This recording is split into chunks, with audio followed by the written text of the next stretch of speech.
Good morning. Welcome to Beachwood High School. I'm the principal of Beachwood High School. My name is Paul Chase. This is my 18th year in the district, and this is my 5th year as the high school principal.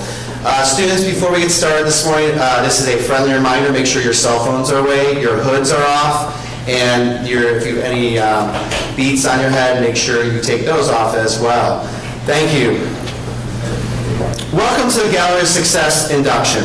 This marks my 5th induction ceremony at Beachwood City Schools, and I'm continually impressed by the distinguished alumni who exemplify the enduring value of a Beachwood education. They illustrate how such an education not only ranks among the finest, but also fosters lifelong opportunities. Before sharing today's agenda and the opportunities awaiting our students, let me introduce the members of the Beachwood Board of Education. President Megan Walsh,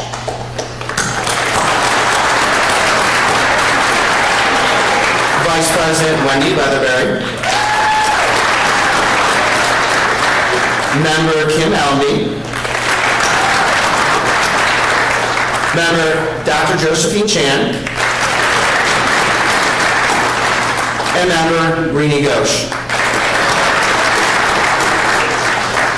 Students, during this assembly, you will have the privilege of hearing of life journeys of the inductees. Additionally, this afternoon presents an opportunity to meet and engage them in the cafeteria after the lunch period. I provided you with a detailed schedule yesterday when each grade level will have a meet and greet session. Following today's assembly, you will proceed to your 3rd period classes. Now, allow me to introduce Dr. Robert Hardis, Superintendent of Beachwood City Schools.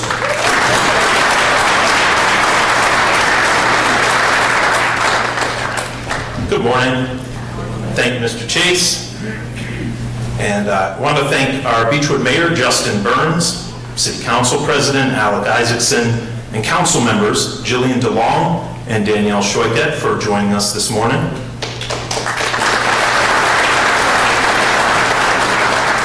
It is an honor for me to be part of this induction ceremony. It's also my 5th, with which I've been involved here with Mr. Chase since we were both hired here in 2006 on the recommendation of former Superintendent Dr. Richard Marquardt, who's also joining us today. Thank you, Rich.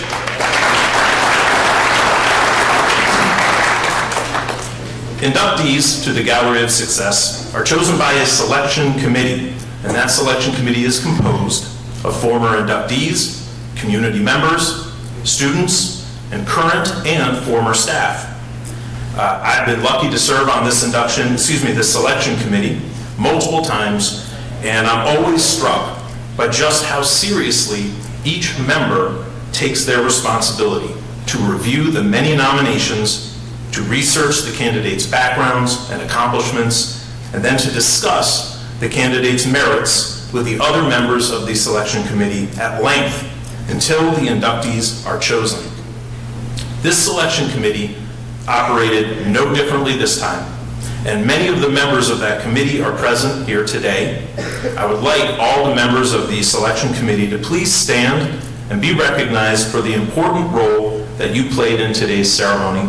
And I'm sorry I didn't orchestrate this in advance, but if we could turn up the house lights for a moment, and please, all of our selection committee members, please stand and be recognized.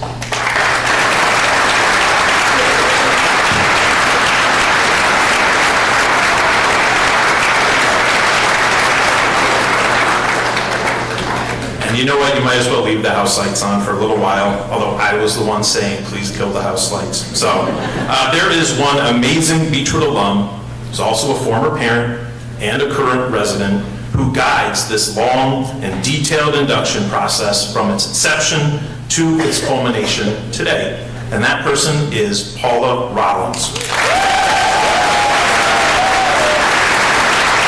Paula is our Gallery of Success coordinator. She embraces this responsibility of running a selection process that upholds the highest standards of professionalism. She is knowledgeable, respectful of our history and traditions, open to new ideas as well, and she demonstrates the discretion that is needed to work with the selection committee, with the candidates, their family and friends, and finally, with those selected for induction themselves. So please join me in thanking Paula Rollins for all of her efforts around this Gallery of Success induction. Paula, please stand.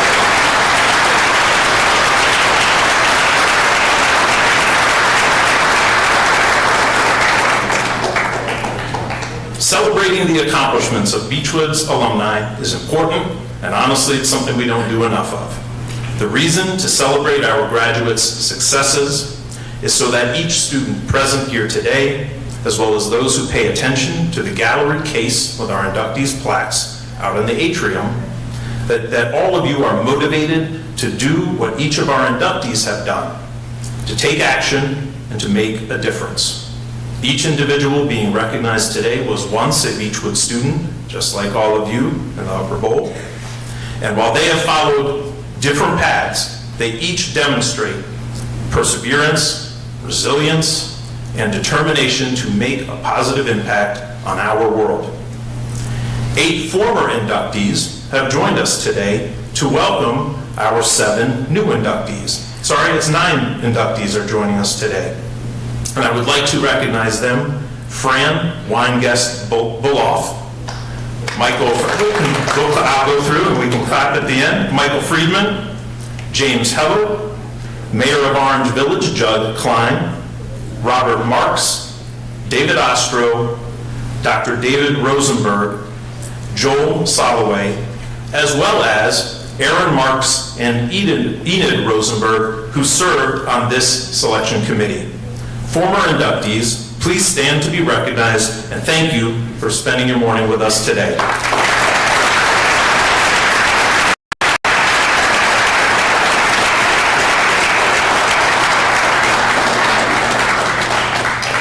And now, please join me in welcoming our Beachwood Board of Education President, Megan Walsh. Thank you.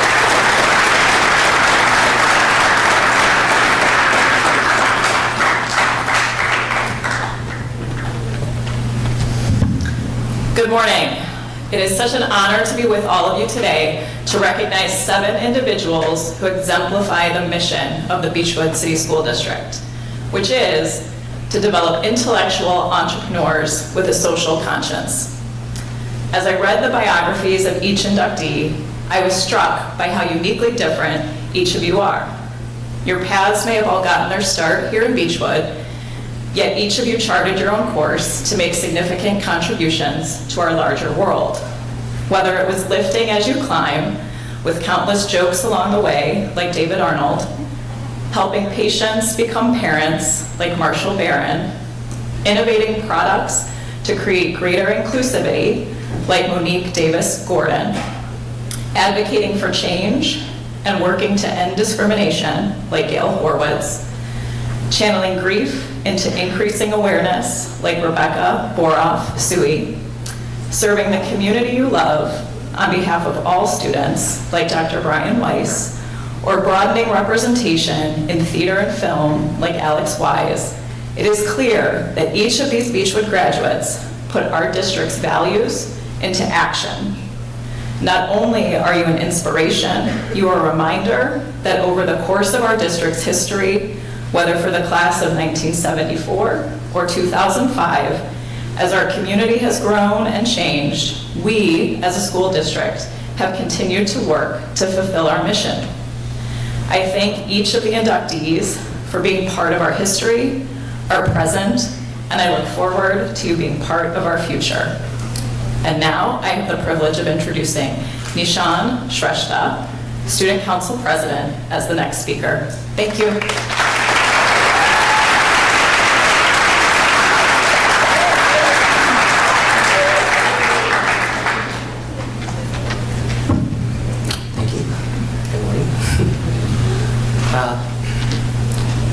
Looking up at the Gallery of Success wall, the portrait of each Beachwood alumnus holds a unique story.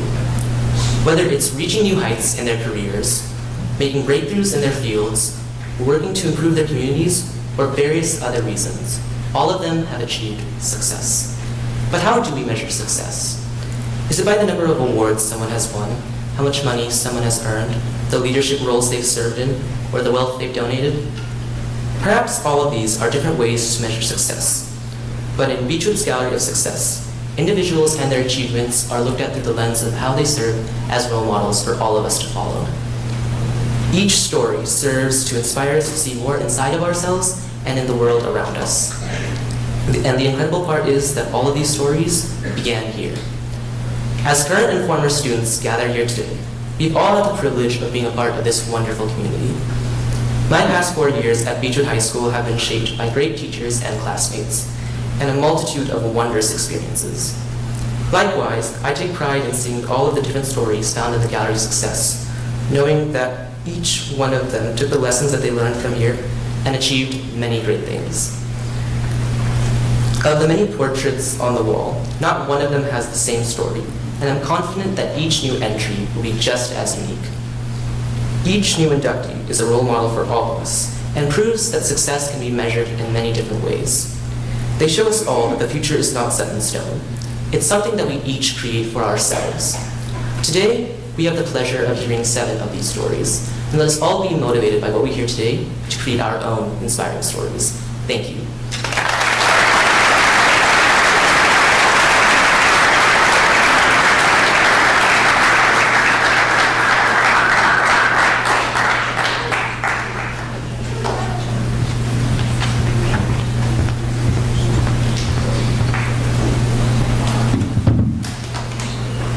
Hello, my name is Elizabeth Liu, and I would like to tell you about David A. Arnold, who graduated from Beachwood High School in 1986 and sadly passed away in 2022. David is being posthumously inducted into the Gallery of Success in recognition of his outstanding creative talents and success as a comedian, television producer, writer, show creator, and teacher, as well as his steadfast commitment to sobriety, mentorship, and excellence in the entertainment landscape, and of his service in the United States military. At this time, I would like to introduce David's wife, Julie Arnold, to say a few words.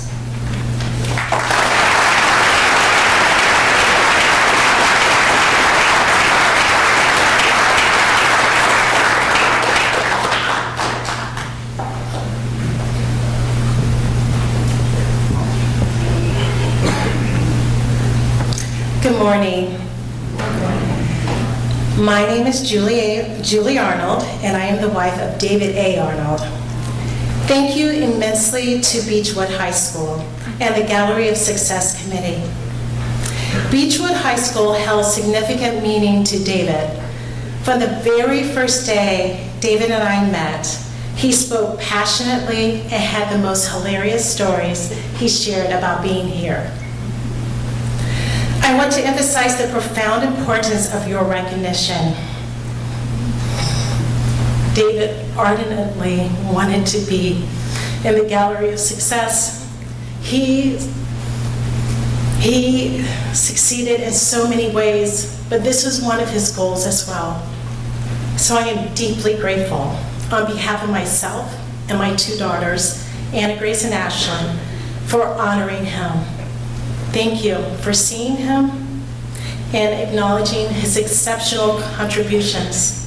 I am privileged now to grant Bradford Douglas, a Beachwood alum, the opportunity to share more about my husband, David A. Arnold.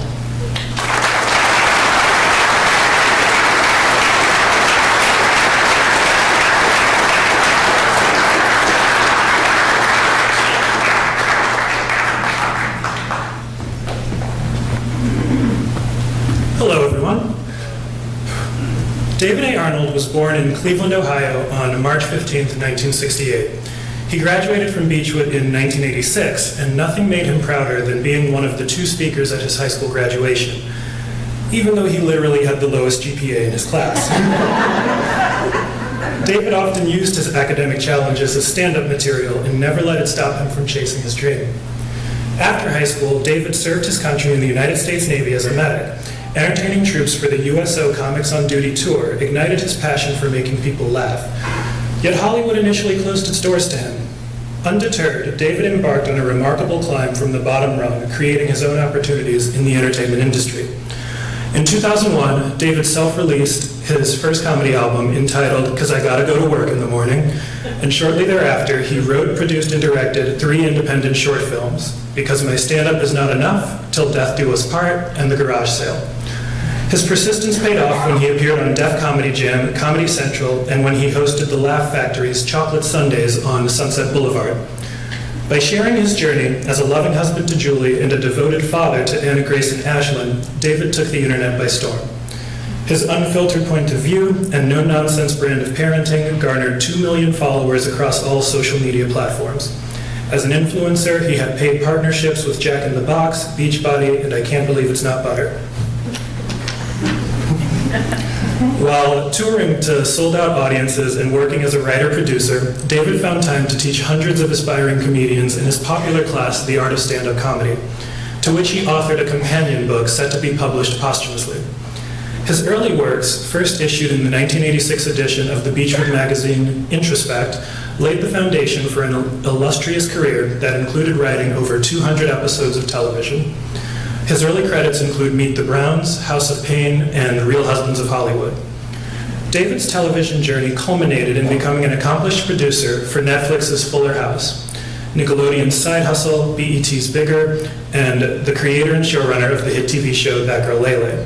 Tragically, at the age of 54, he passed away unexpectedly at his home, just as he was about to step center stage at Carnegie Hall while on his Pace Yourself tour. To give you all a better idea of David's personality and humor, here are a few anecdotes from his loved ones. His daughter, Anna Grace, is an actress who would appear on That Girl Lele sometimes. And once, when one of the executive producers told David that she was really good in an episode, David responded, "Was she really, or are you just saying that because she's my daughter and I'm the creator? Because I'm just looking for a reason to fire her for all the times she rolled her eyes at me." Another day, while he and the Lele writers were out for lunch, he and his friend Angel both ordered a side of fruit. Her fruit bowl came with bananas, and his didn't. So he was like, "Wait, where are my bananas at?" And his other friend Deja said, "I thought you didn't even like bananas." And David replied, "It doesn't matter, I deserve them." And asked the waiter to bring him a new bowl with bananas in it. David knew his worth, and he never settled for less. One summer, an executive producer on Lele pointed out over text that the following Monday was Juneteenth and asked if David wanted to give the writer's room the day off, to which he responded, "Only black people, the whites must press on."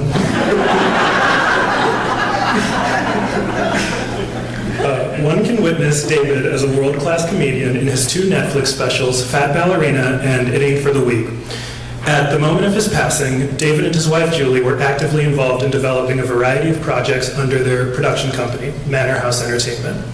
Julie is dedicated to preserving David's legacy by overseeing the completion of his projects. These include a docu-series in collaboration with Kevin Hart's Heartbeat Entertainment, romantic comedy features with Will Packer Media, and the publication of his book, The Art of Stand-Up Comedy.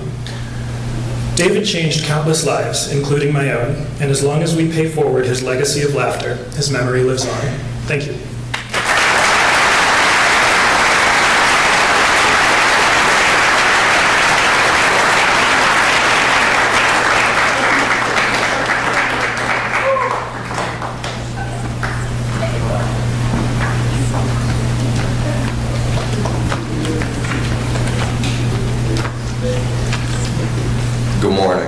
My name is Grant Gail, and I would like to introduce Marshall E. Barron, who graduated from Beachwood High School in 1974.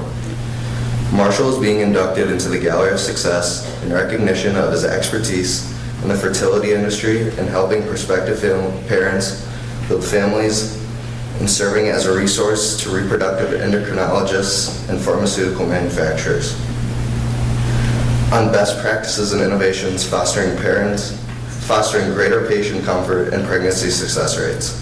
At this time, I would like to introduce Marshall to say a few words.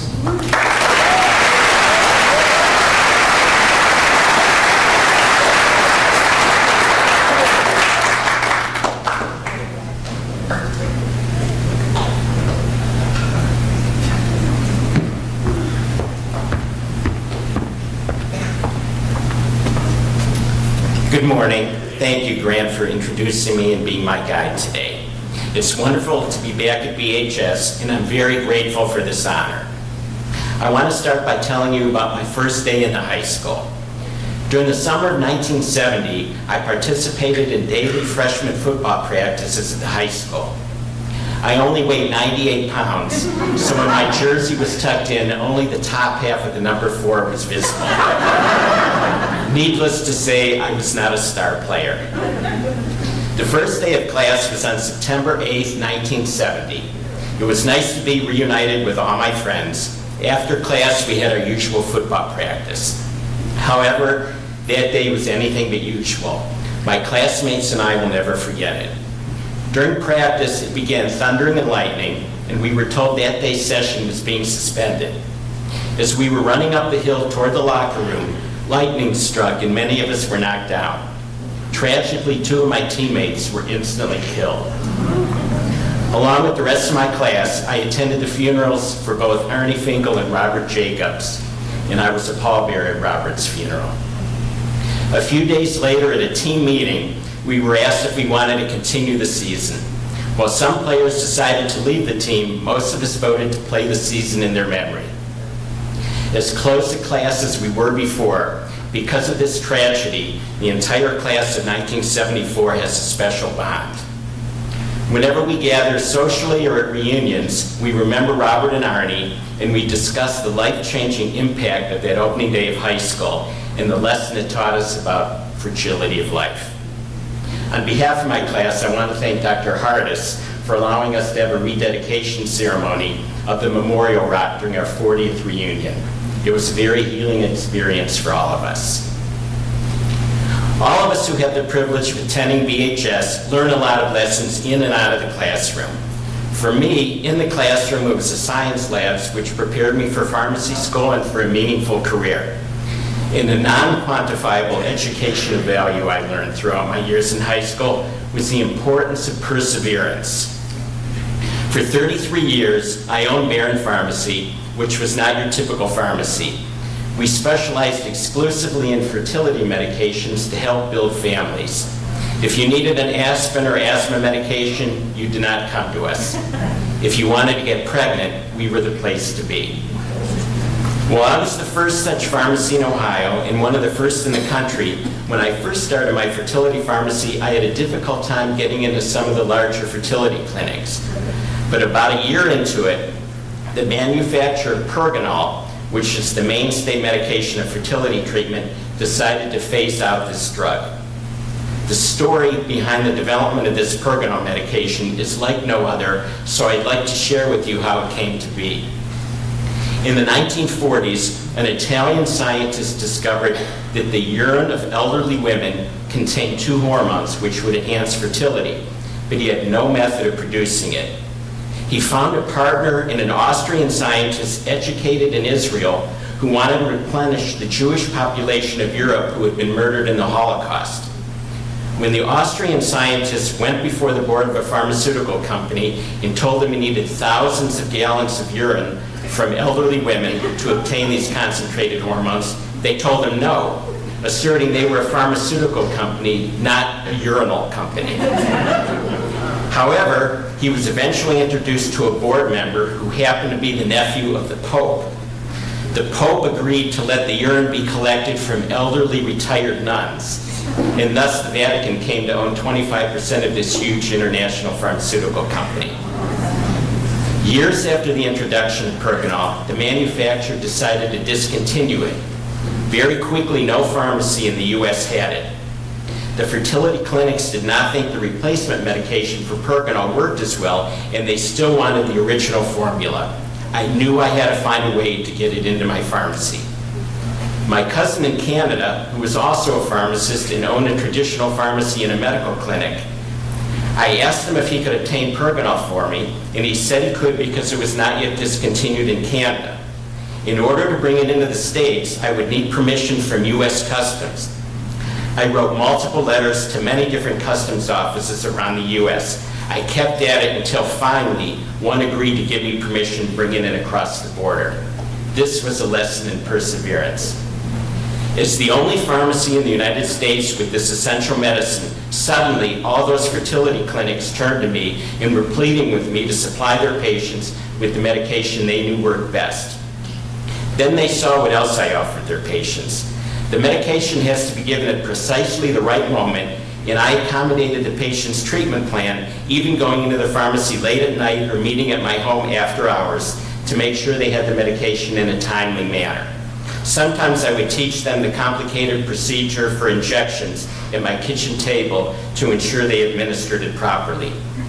During the pandemic, we even did a lot of this training outside in snowstorms and pouring rain. To assist patients with challenged resources, I help raise funds by serving on boards at the Cleveland Clinic and university hospitals. I use my relationships with the pharmaceutical companies to advocate for newly diagnosed cancer patients wishing to preserve their fertility. Often I was able to convince the pharmaceutical manufacturers to pay for the medication regimen on the day of diagnosis. This facilitated the immediate start of fertility therapy so patients would not have to postpone their cancer treatment for long. My pharmacy compounded almost 2 million doses of medication for our patients. I experimented with different bases and vehicle delivery systems to make administering the medication easier and less painful. And I spoke at fertility conferences educating patients and nurses. Never underestimate the benefit of sharing your knowledge to help others and put them at ease.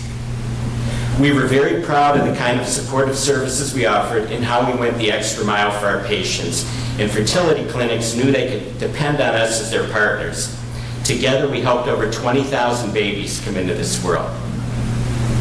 Once my wife Rosie and I were leaving a movie theater when we heard a voice from far away yelling, "That's the man who got me pregnant." After a short moment of embarrassment, as many theatergoers walked by me and looked at me, I introduced the patient to my wife and we all laughed. As a result of the special relationships we built with these patients, my waiting room walls were covered with baby pictures. Patients called this the Wall of Hope. Parents would often bring in their new baby for an introduction and personally pin up a new picture of their child. Some parents send us annual pictures through their child's high school graduation. Some of you may have had your pictures on those walls. Perseverance was the key to what brought that medication into existence. It's what allowed me to bring the medication into the country, and it's what helped patients build their families. Owning a pharmacy enabled me to help those in need of medication in other kinds of emergency situations as well. Through the Jewish Federation of Cleveland, I was able to send tens of thousands of doses of medication, including insulin, to Ukraine at the start of the war, and I personally delivered medications to the Jewish population of Cuba. If you have access that can help others, use it. Being able to help others gives special purpose to your work. My advice to you would be to choose something you like, and even if it's not going well at first, don't give up, persevere. You never know what opportunities to move forward might come your way. I'm grateful to my parents, Norman and Barron, for giving me and my sister Rochelle the opportunity to attend BHS. I'm so lucky my mom is here to share this day with me. My wife Rosie and I made the same choice to raise our daughter Shira here, a 2011 BHS graduate. I want to thank my family for always supporting me. I feel very lucky to have received an excellent educational foundation here that enabled me to follow in my father's footsteps as a pharmacist. I made lifelong friends here who play such an important role in my life. How fortunate are you that your parents made the same choice for you. I wish you wonderful lifelong friendships, meaningful careers, and the opportunity to give back to your community. Thank you again for this special honor.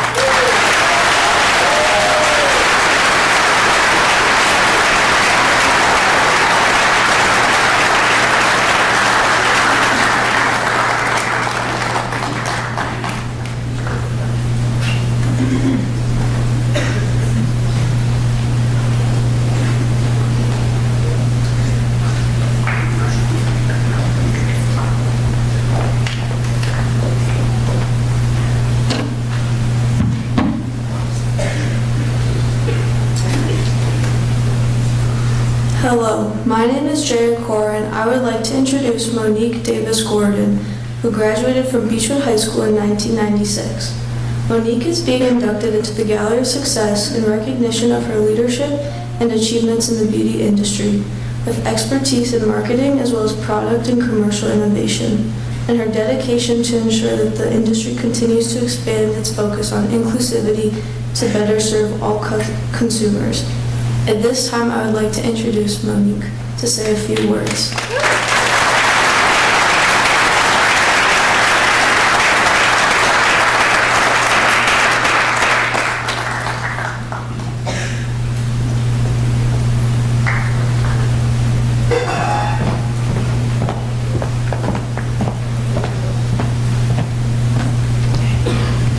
Thank you, Jaya.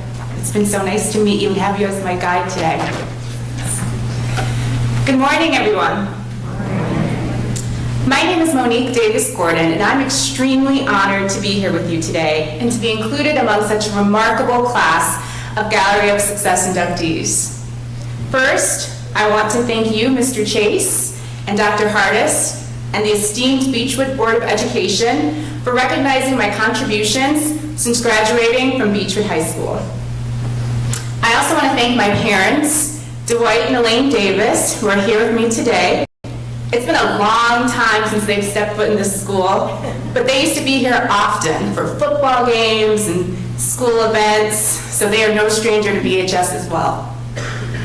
I'd also like to thank my husband, Keith, and my kids, Jillian and Aiden, who have traveled here to be with me from New York. And they've often heard me talk about my days here at Beachwood High School, so I'm so excited they have an opportunity to experience the school as well. It truly feels amazing to be back here at Beachwood High School. When I was here, I had great memories. I was a member of the drill team, and I looked forward to performing with the marching band and at football games. I played the clarinet with my friend Gail, who's also an inductee here today. I was also part of the Multicultural Club, which was led by Dr. Bain at the time. I tried to be involved as much as possible while I was here in high school, because it might not seem like it today, but your 4 years here will go by in a blink of an eye. After graduating from high school, I attended Spelman College, which is a historically black college and also an amazing school. And when I finished college, I moved to New York City for my first job as a marketing coordinator at the Estee Lauder companies. Now, Estee Lauder owns a number of beauty brands, some of which you might have heard of, including Clinique, The Ordinary, Bobbi Brown, MAC Cosmetics, and many others. I immediately fell in love with the beauty industry because I found it to be fast-paced, glamorous, creative, but also it's rooted in analytics and strategy and science and the STEM fields. Now, the other observation that I made when I entered the beauty industry was that it wasn't very diverse. And this is the year 2001, I think it was. Now, as a marketer, it was my job to evaluate skincare and makeup formulations, and I actively was trying shades, makeup shades on my skin in front of rooms full of people to make sure that we had products that met the needs for our consumers. But oftentimes what I found as I was playing with the makeup and giving my feedback, the shades didn't always look right on my skin. They either were too ashy or too chalky, or just didn't make me look or feel beautiful. So as I advanced in my career, I intentionally kept consumers of color at the top of my mind by making sure that the brands that I worked on had expansive shade palettes so that all consumers would feel seen when they looked at our products. When I thought about skincare, I was thinking about consumers holistically and what are the skin concerns that consumers of color might be facing and how could those be addressed in our products. So I really had to think back along the way to everything that I had learned from my science classes here at BHS, to my marketing classes that I took in college, and take all that information into my role. Inclusivity in the beauty industry means creating products, marketing campaigns, and services that cater to the diverse needs of individuals, regardless of their skin color, their ethnicity, their gender, or age. Think about the first time that each one of you saw someone that looked like you in a beauty campaign. It can be a powerful moment. Representation in beauty ads can make us feel seen and acknowledged. And in an era where consumers and social media are holding brands accountable, many consumers are doing their research before deciding which brand to support. And we continue to see a number of consumers choosing to support brands that align with their values and where they feel like they're seen. Diversity in beauty marketing isn't just a passing trend, it's actually a transformative force. The global beauty market is incredibly diverse, and when brands embrace this diversity, it helps to build more genuine connection with consumers. So as each one of you think about your future careers, I want to share with you just a few lessons that I've learned along the way in my career. First, find your courageous voice and don't be afraid to use it. Earlier in my career, I realized that it's not enough to just be in the room, but that impact can be made when you share your perspective, your ideas, and let the world hear your voice. Always have a point of view and be able to articulate what it is and why you feel that way. A great idea can come from anywhere or anyone, so don't be afraid to speak up. Secondly, I've learned that being a leader means having the strength to be different and proud. There have been many times in my career when I've been the first person of color or the only person of color in the room, and if I'm being honest, at times that felt pretty lonely and even intimidating. But I came to realize that being different means that you have an opportunity to broaden the conversation, to challenge teams, challenge individuals to think differently about innovation, and also to deepen the conversation. Next, do something that inspires you, something that stirs your spirit. For me, it was the beauty industry, and within that, championing consumers of color so that everyone can feel represented. Once you find that spark, it's likely that your passion and your energy and commitment will be contagious and will inspire others around you. And finding what inspires you doesn't come overnight. I've had many jobs, have worked in many different companies, and for each setback, each opportunity, it has all set me up for where I am today. And then lastly, you don't have to have it all figured out today.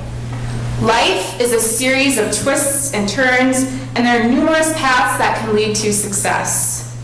I found that being prepared, having a willingness to learn, building a network, staying in touch with all of your friends sitting in these seats around you will help to guide you on your path. And remember, you can always come back home. Thank you so much for having me. I wish all of you success as you continue your journey in high school and look forward to meeting you. Thank you.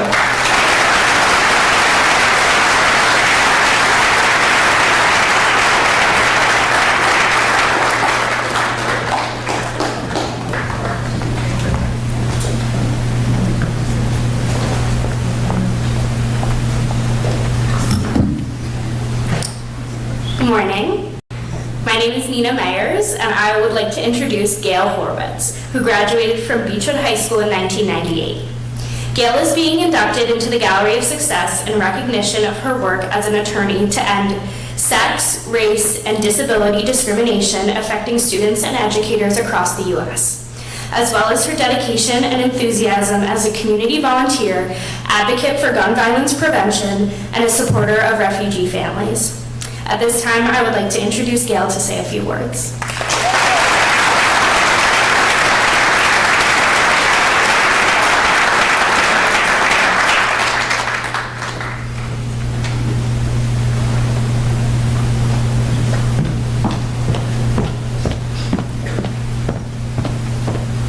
Good morning, everyone. Good morning. Thank you, Nina, for that beautiful introduction. I'm so honored to be with you guys today. Before I start, just a quick announcement. This is really reminding me of my student council days. Announcement. I unfortunately was called away on work. I have to fly back to Washington after the speeches this morning, so I won't be able to be with everyone for the table talks this afternoon. But that does not mean that I don't want to chat with the students. I definitely do. So if anyone wants to be in touch with me, please contact your teacher, Craig Alexander, and he can connect us. So on to the speech. Every year, when my dad dropped me off at college, he left a typewritten letter on my pillow. His letters were full of love and encouragement for my great year and life ahead, and they also contained a lot of practical advice. I kept them in a book, and recently when I was trying to remember what was my life like back when I was your age, I went back and reviewed his letters. And something that he said to me really stuck out, because in all of these letters, it was the only time he wrote in all caps, so I pay attention. And here's what he wrote. Don't, all caps, get involved in a bunch of activities as a freshman.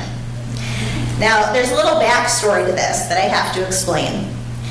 When my dad, Martin Horowitz, was a student here at BHS in the class of 1971, he had been a standout in a whole bunch of clubs. He was a founder of JCWA, like George Washington, and single-handedly ran the AV department, helping to bring the drama club into the modern age. His Student of the Year trophies were still here when I was a kid, and I used to visit them the way I would assume like Ryan Gosling's daughters visit his star on the Hollywood Walk of Fame. I was very into it. And my dad really was not shy about sharing how much he loved BHS, and especially the extracurricular activities, and it's really always been one of my favorite things about him. When I was very young, a special memory, a highlight of every year, was waking up early and walking to the high school to watch my dad march in the alumni band for the homecoming football game. Seeing the marching band, hearing that beautiful music, and experiencing the joy of our community coming together was like magic for me. And to this day, I can't hear On Broadway or The Winner's Circle without getting a little choked up. So when my turn came to enter BHS, I knew I wanted to do all the things. I joined band, JCWA, and drama, just like my dad. But I was also class president and eventually became Beachcomber editor-in-chief. So basically, for 4 years, I wrote, planned, learned about Zimbabwe, sang, marched, learned about Norway, made about 10,000 of these huge posters telling people when our meetings were, and sold anything that was not nailed down so we could raise money for our prom.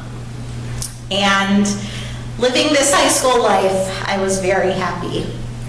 Doing all these things was hard work, as I'm sure many of our students know, but the reward was starting to accomplish things that really mattered to me. I got to know a lot of great new people, and for a kid who never had and never would play one single second of sports, I finally learned how much fun it was to be part of a team. But there was a problem. Extracurriculars are called that because they are supposed to be extra, a supplement to the main event, the curriculum. But I had it a little bit backwards, and I was almost always at school, but suddenly had a very hard time keeping up with my school work. Maybe some of you students can sympathize. Although my parents supported me in everything I was achieving in my clubs, always, when it came to my grades, for the first time in my life, I had them really pretty worried. Which brings me back to my dad's letter. Don't get involved in a bunch of activities as a freshman. Well, my dad had a great point. He knew me very well. But as I stood there on that very first day of college, I realized I also knew myself, and this was my life. I folded up my dad's letter, walked directly to the offices of the school newspaper, the GW Hatchet, and signed myself up. Because I signed up for the Hatchet on that very first day of school, I was able to get a lot of assignments very early. I worked as hard as I possibly could, writing 2 or 3 stories a week. And by February of just my freshman year, my features editor left suddenly to join a presidential campaign, which was like not a very weird thing at GW. So I was promoted to be the new features editor. Features need a lot of photos, so I started spending time with the photo editor, who was an adorable guy from Shaker Heights. He became my friend, then my boyfriend, and then many, many years later, after we both had graduate degrees, my husband and the father of our two beautiful sons. Because I signed up for the Hatchet on that first day of school, I also soon had enough experience to get a bunch of really cool internships, including one at ABC News and another covering the US Supreme Court. These helped me get into my first choice of law school, Georgetown, which has the best public interest program in the country, which is all I cared about anyway. And all of these experiences have helped lead me to who I am today. I'm a lawyer with the US Department of Education, Office for Civil Rights, and as of this very morning, a proud contributor to a brand new rule regarding Title IX that will affect millions of people across the country. I'm a volunteer for a lot of different causes, trying to make the world a better place. And maybe most importantly, I'm a mom, just trying to make sure we don't run out of mini muffins on any given Tuesday. The moral of the story is not that your parents give bad advice. I know mine definitely give the best advice, and I still ask for it every single day. The moral of my story is that sometimes you just have to go for it, because you just know. Listen for the marching band. Whatever moves you, whatever you love, whatever you are dreaming right now is very important.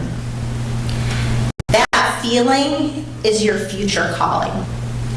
That feeling will make you jump out of bed each morning, excited and happy to be alive. And I believe that that feeling is the special reason that we were all put on this earth. Students, follow that feeling. And when it all works out, or even on the days that it doesn't, you'll at least have another great story to someday tell your own kid in a letter. I'd like to congratulate the other inductees today and thank everyone involved with Gallery for making this day so very special. I appreciate so many of my teachers who've come here to be with us, even from as far away as Virginia, and family from out of town for being with me today to cheer me on. Especially I'd like to thank my husband Matt, my sons Sam and Ashton, who are together my whole world. And I'd finally like to thank my mom and dad, Sandy and Martin. You are my inspiration, not just for this speech, but for my whole life. And I love you so much, and I share this award with you. Thank you.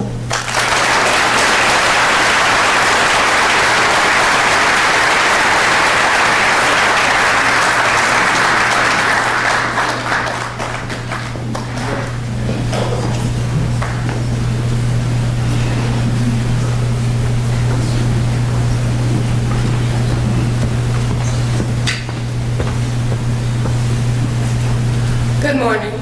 My name is Kelsey Cohen, and I would like to introduce Rebecca Boro Suey, who graduated from Beachwood High School in 1995. Rebecca is being inducted into the Gallery of Success in recognition of her effective leadership to maintain food allergy awareness and preparedness after losing her daughter Allison, and as a co-founder and executive director of the Allison Rose Foundation, where she has led state and national efforts to provide life-saving education and emergency supplies to schools and other organizations.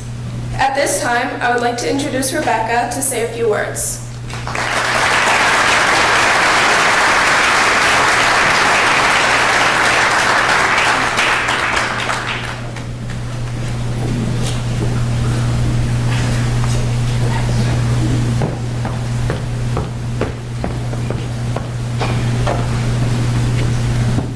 Good morning.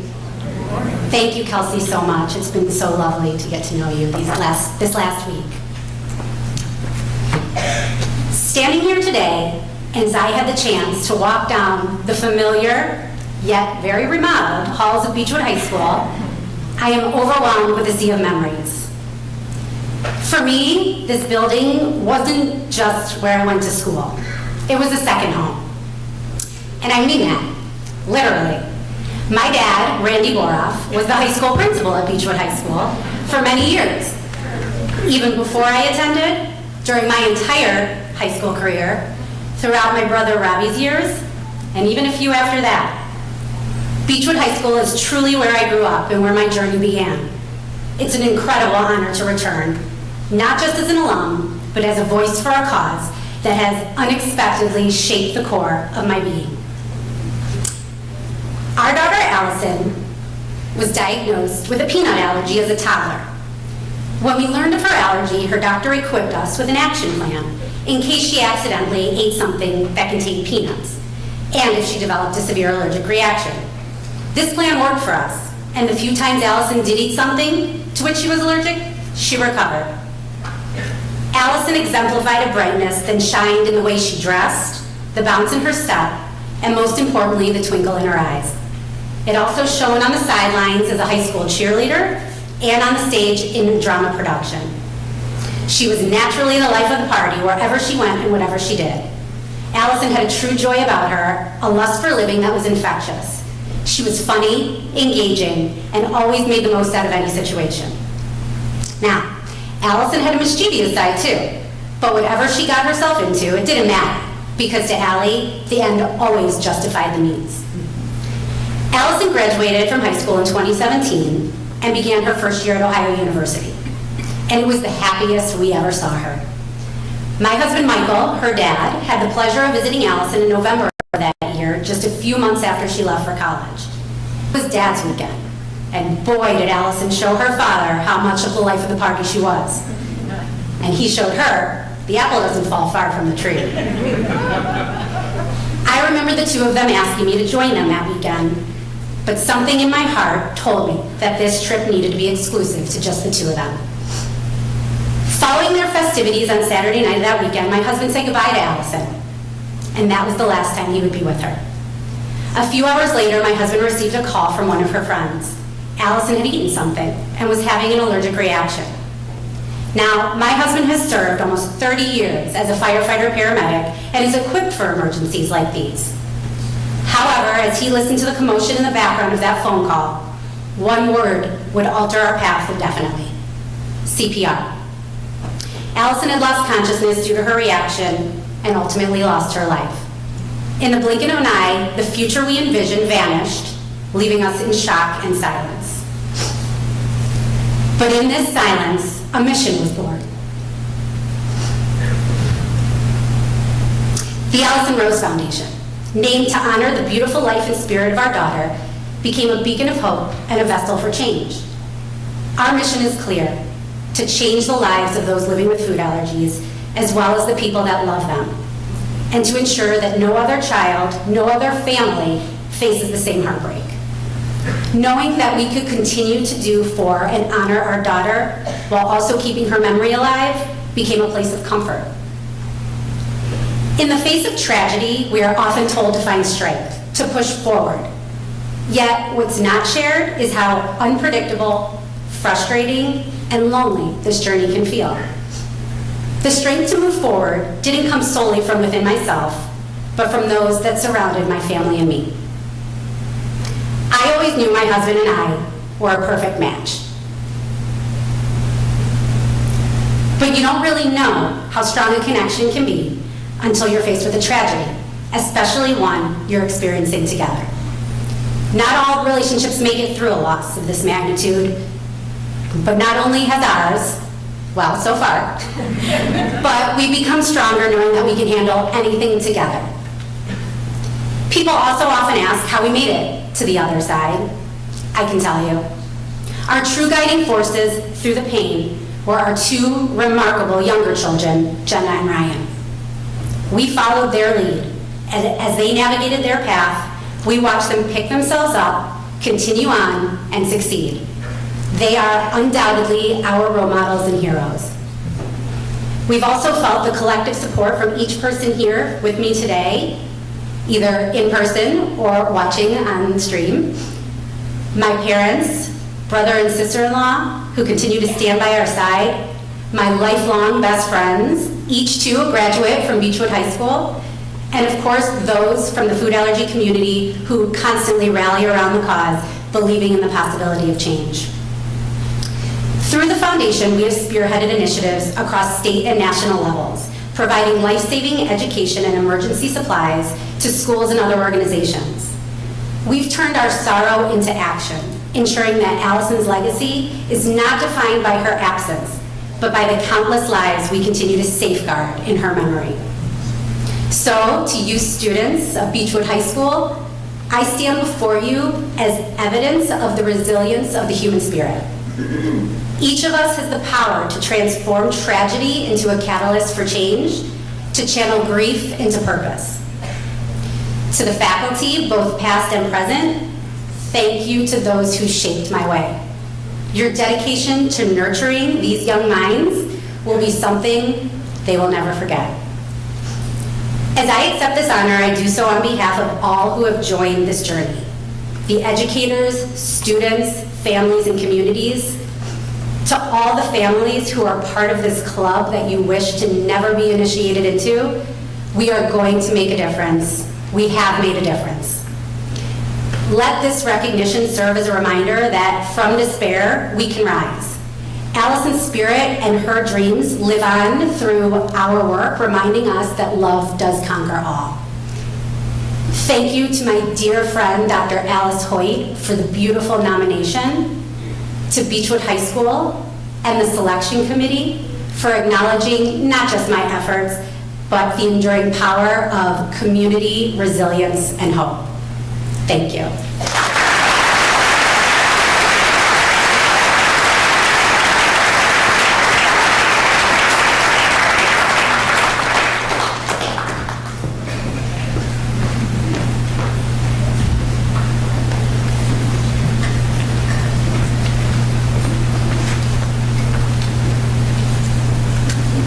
Good morning, everyone.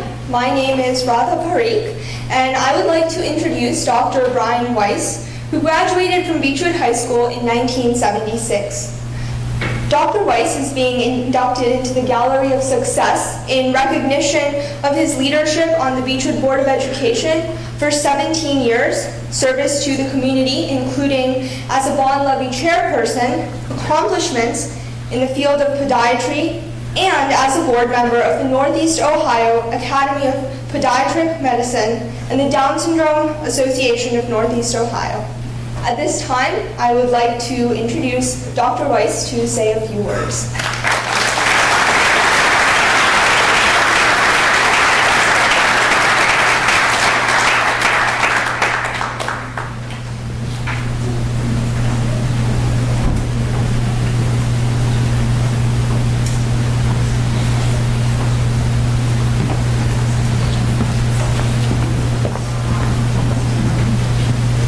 Good morning.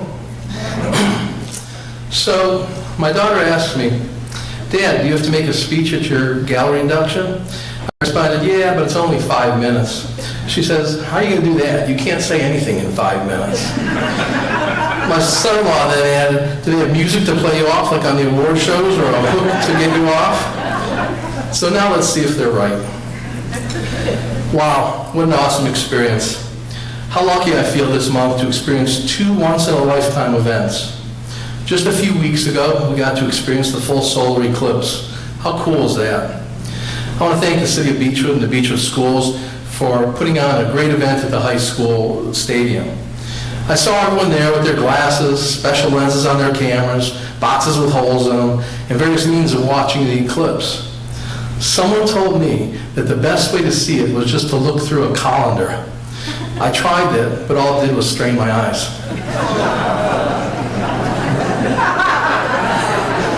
Took a little bit. Anyway, now another once-in-a-lifetime event today. It's an exciting day, and I'm so proud to be a part of it. Students, I'm going to give you, as they say in advertising, a little teaser. When we have the opportunity to spend some time together later this afternoon, I'd love to hear about something that I did while I was part of while I was on the school board that may have affected or improved your lives. Or I'd love to hear about how I cared for or helped you, your parents, or even your grandparents as a podiatrist. But somehow, I don't think that'll be the abundance of the conversation. Instead, remember to ask me about my entrepreneurial endeavor when for a period of time I owned a trademark to the term Cleveland Rocks, or my day as a special guest host of the day selling on the Home Shopping Network. A small but interesting part of my life. I truly wanted to thank everyone involved in the decision process for this honor. I'm truly humbled. I wanted to find something inspirational to leave with the students or a good message about the opportunity of being inducted into the Gallery of Success. I decided to look for some words of wisdom from others being inducted to what is more commonly known as Hall of Fames. I quickly realized that these are definitely groups that I will never be a part of. Football Hall of Fame, baseball, hockey, soccer. When people ask me if there's any athletic Hall of Fame that I can be a part of, I tell them, no way. As a matter of fact, I was part of the fitness protection program. I always thought that running late was a form of exercise. Now, there's a Rock and Roll Hall of Fame, Polka Hall of Fame, which I'll never be a part of. I couldn't find my inspiration anywhere. I even went as far to look into the Scarecrow Hall of Fame. Yes, there's a Scarecrow Hall of Fame. They get inducted because they are outstanding in their field.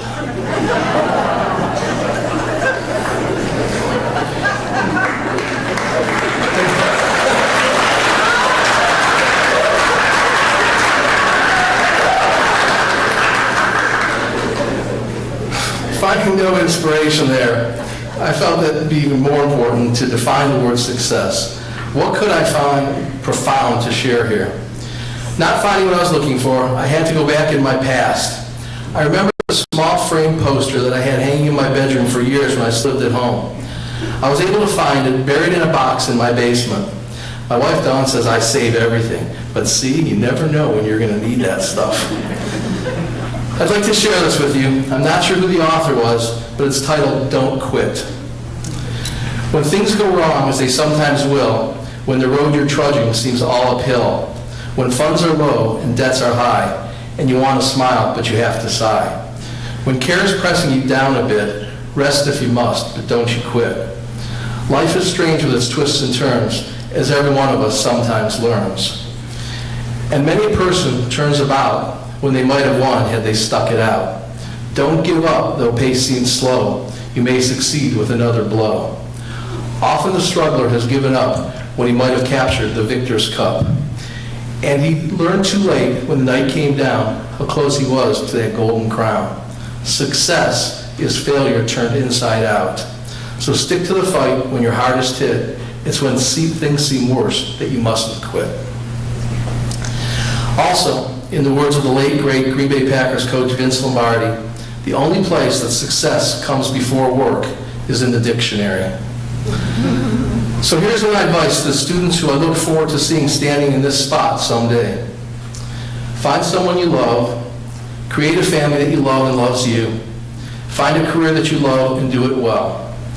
Find a way and a reason to love helping others. Keep doing all the above and don't stop, don't change, don't quit. The dividends that you receive on a daily basis are immeasurable. Days like today are just a bonus. Once again, I want to thank everyone for this honor. I want to thank my family. I would name them all, but we're limited to 5 minutes. And I have 4 kids and son-in-law, daughter-in-law, 7 grandkids, my mom, my mother-in-law. So everyone, and they're all here, so I thank them all for being here. So that would take my 5 minutes, but I want to thank them all. You don't accomplish anything like this without the support of your family. I thank you for allowing me the time that I may have spent away from you to work with and help to work with and try to help others. I want to thank Beachwood, Beachwood Schools, my Beachwood family. I hope that at some point, in some way, I have somehow enriched your lives, because you certainly have enriched mine. Thank you.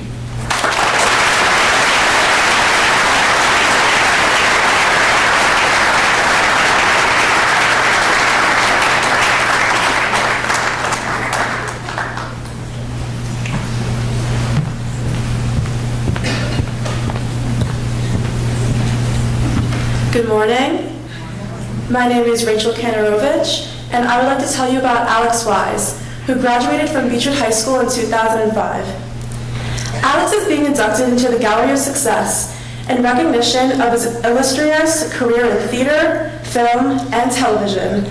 As a multi-talented, multifaceted actor, writer, director, and producer, as well as his efforts to broaden representation of the LGBTQ community on stage and screen. At this time, Alex is filming for a new TV show and can't be with us in person. However, I would like to introduce Alex on screen as he says a few words.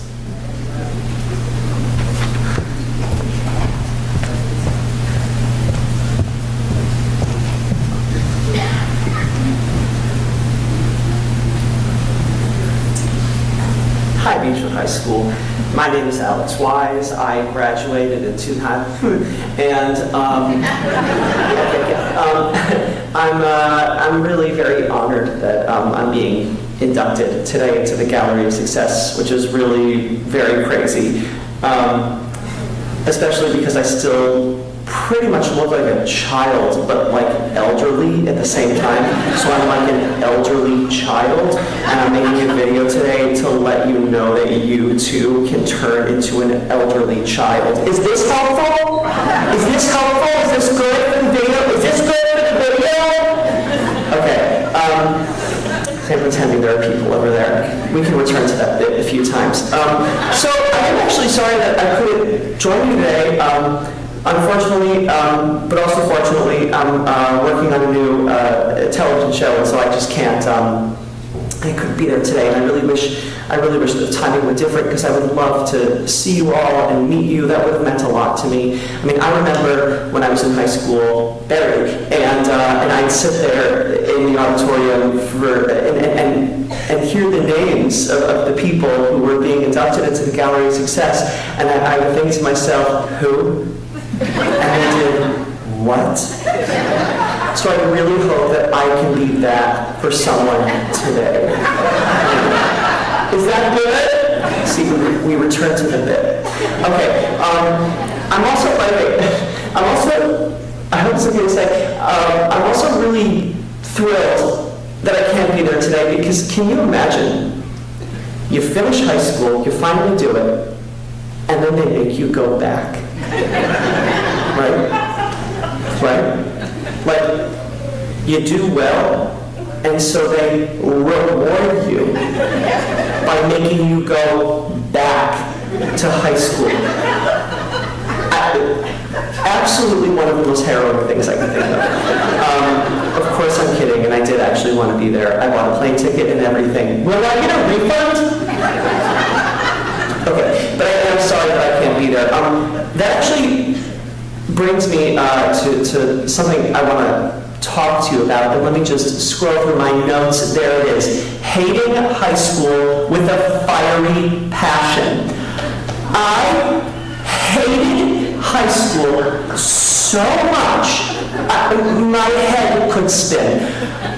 Let me just take a breath. Okay, I want to talk to the kids out there who feel like they're stuck, and like they don't fit in, and like they're in the wrong place, like they're waiting for their lives to begin. That's how I felt.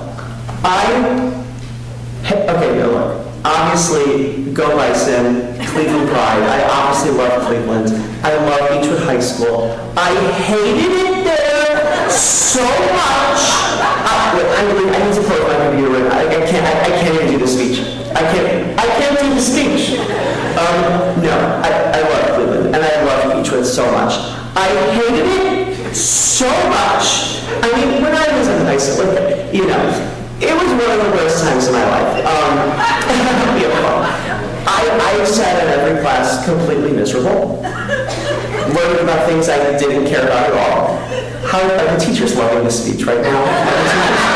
You all having fun hearing me speak poorly about how hard you all work. You should respect your teachers, by the way, which is something that I would do differently if I were to go back. I sat in classes learning about things I didn't care about at all, waiting for my life to start. And the only place that I had any refuge was in the drama club and doing shows in theaters all around the Cleveland area. That's where I felt like I could be myself when I was dressed as someone else. I'm just going to text my therapist. Let me just go through my notes. It's a good time to go through my notes. The point is, when I was in high school, not a lot of people understood me. It was only when I left that I started to find a community. But when I was in high school, I was into the arts. I was gay, still I am, and I felt like I was the only out gay student for miles around. And I was thinking to myself, is my life ever going to begin? Am I ever going to find peers who are like me? Am I ever going to be in a community of people who think like me and feel like me? And the answer is yes.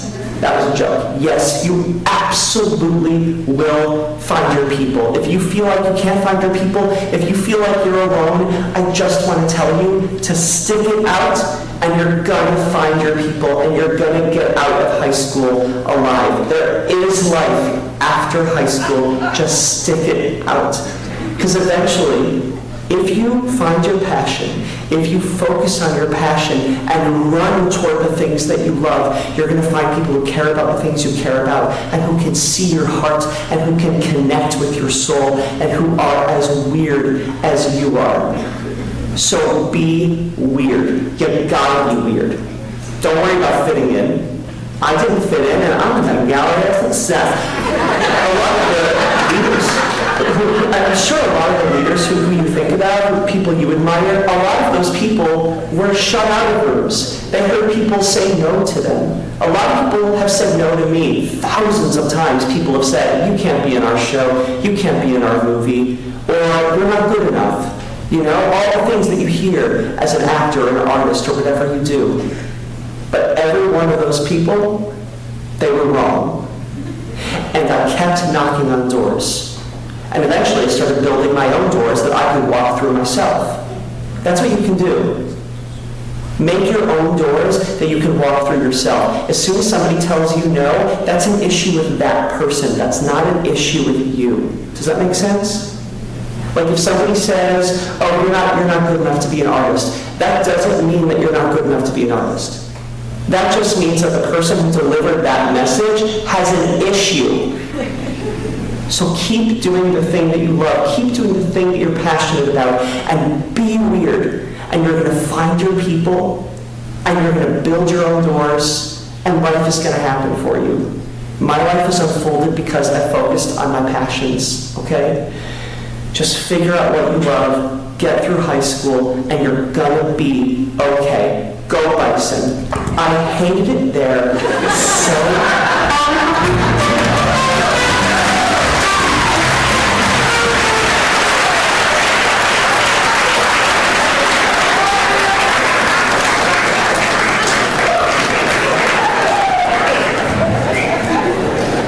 Will everyone please join me in thanking our inductees for their inspiring stories. Thank you all so much.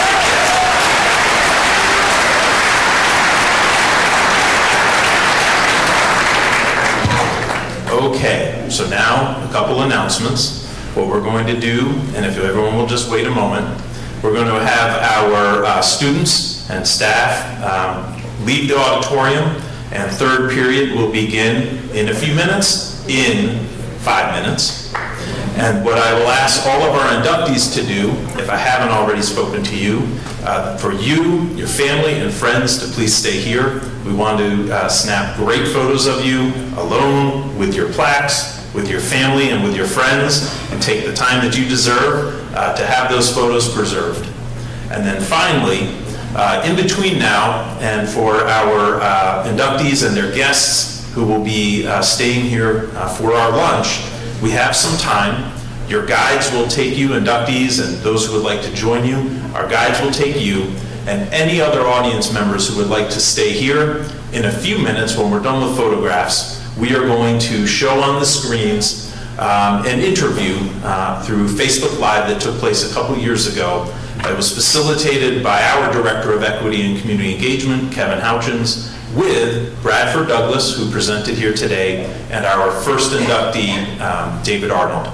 So if anyone would like to stick around and watch that entertainment, it was an excellent interview and pretty funny. Thank you all very much again. Have a wonderful day.